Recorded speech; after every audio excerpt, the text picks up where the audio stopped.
Yisrael, Yisrael, betach b'Hashem, Ezram, Ezram, Meginam hu. The requirement of emunah that a yid has to have can be found in two different levels. There is a basic level of emunah that the Torah describes kasha yisa oimen es hayonek, as the way a baby nurses from its mother. It's a natural instinct, a tendency that every yid has to develop a sense of emunah in HaKadosh Baruch Hu, that when things happen in life, facing challenges and difficulties, there's a natural emunah that a person has.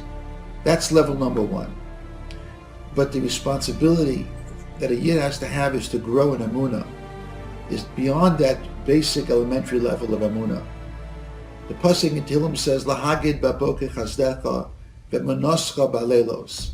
In the morning, when it's bright, we can see in the day. In the morning, we can see chazdecha. We can see HaKadosh Baruch Hu's chesed.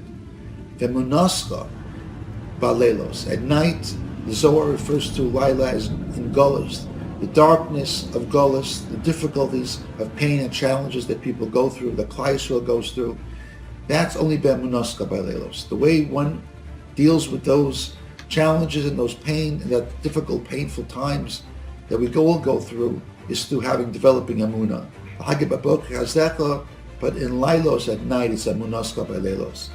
To be able to see and perceive, and not to try to understand why things are Kadosh Baruch, why things happen, why Kadosh Baruch Hu does things, but that allows it to strengthen our emunah. And Rosh Hashiva from Mir Yeshiva, Rav Shmuel Birnbaum, Zachron L'Tzadik L'Bracha, who had a very deep sense of emunah and suffered much in his life, family, the loss of children and other things that he dealt with. And he had a tremendous sense of bitachon and emunah. And he once went to visit Menachem Avil, somebody who had sitting shiva for the loss of a child.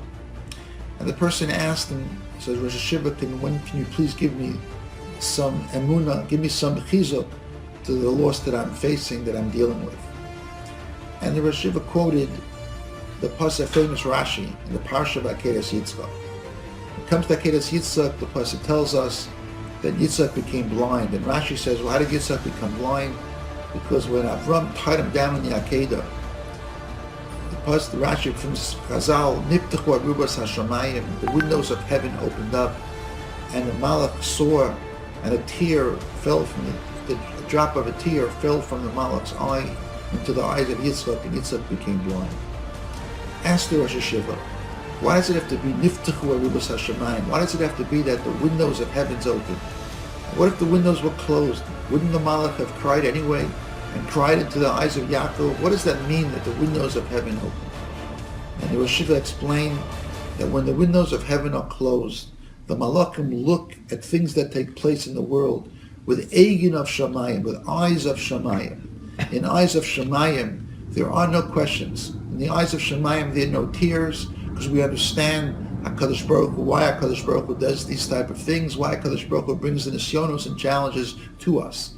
But when Niftachu arubas hashamayim, when the Malach looked, when the windows of heavens opened up, and he looked with the Egin, the way the words of the Rosh Hashiva were, the Egin of this world, in the eyes of this world, then there were questions, then there were pain, then there were tears, because there's lack of understanding. And that's when emunah comes in. The emunaska balelos. We have emunah to face these difficult times and these difficult challenges. I want to conclude with an incredible insight from the Yavetz, who quotes from a Medrash Yashan.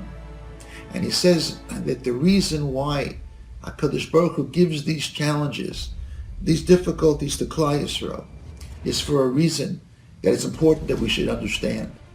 La'asid lavo, when Mashiach comes from Me'erev Yameinu, when HaKadosh Baruch Hu will give Klal Yisrael all the rewards and the promises that the Navi tells us that will happen to Klal Yisrael in the days Mashiach comes, the nations of the world will rise up and say, HaKadosh Baruch Hu, why are you giving Klal Yisrael these tremendous rewards? Why do they deserve it and we don't? We also have done wonderful things. What is special about Bnei Yisrael? So the Yavetz, HaKadosh Baruch Hu answers and says, what's special about Bnei Yisrael is that the challenges, the difficulties, and the shionos that I gave them, they responded, they returned to me with greater emunah and bitachon.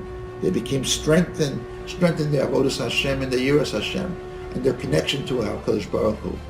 That reaction is what HaKadosh Baruch Hu said is why I favor them, the Yasid Lavo in the future, why Klal Yisrael is zoka to all these things that the other nations were not zoka to. So when we strengthen ourselves in emunah, not only does it help us deal with the challenges of life and makes us stronger and connect ourselves better to HaKadosh Baruch Hu, it will also be the very vehicle that will be the schus for Klal Yisrael. HaKadosh Baruch Hu will bring the Geula to give Klal Yisrael the ultimate reward for only Klal Yisrael, that no other nation will share with us in the promises of the days of Mashiach.